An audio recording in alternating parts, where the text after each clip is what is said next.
বোরখা ফ্যাশনের বস্তু নয়। বোরকা হচ্ছে তোমার ইজ্জত আব্রু ঢেকিয়ে দিবে। যেই বোরখা পরে তুমি রাস্তা দিয়ে কত সুন্দর চলো, তোমাকে দেখলেই বলে মেয়েটা খুব ভদ্র রে, আবার পার্কে গিয়ে চিপাই চাপাই গল্প করো, এটা কি বোরখার ইজ্জত থাকলো? কথা কয় না, কথা কয় না। যে নারী পর্দা করে না বুকেতে ওড়না নাড়ে না, যে নারী পর্দা করে না বুকেতে ওড়না রাখে না, যে নারী টিকটকেতে হয় যে দেওয়ানা, সে নারীর জাহান্নামে হবে ঠিকানা। কথা বলুন ঠিক কিনা?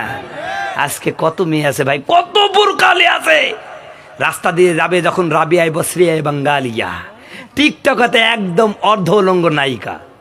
কথা কয় না, কথা কয় না। অনেক পুরুষ আছে, অনেক বাবাজি আছে, মেয়েদের টিকটকের নায়িকা হয়ে বসে আছে, তার ঠিক নেই।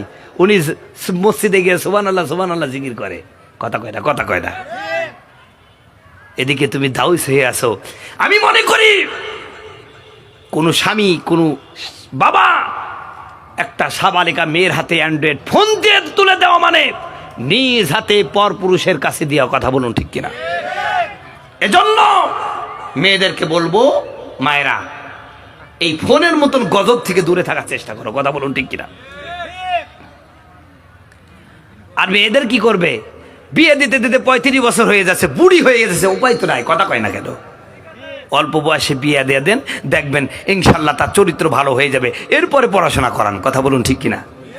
সম্মানিত বন্ধুগণ, আমার ভাইরা, মেয়েদেরকে পর্দা শিখতে হবে কার কাছে? হযরতে ফাতেমাতুজ জোহরার কাছে।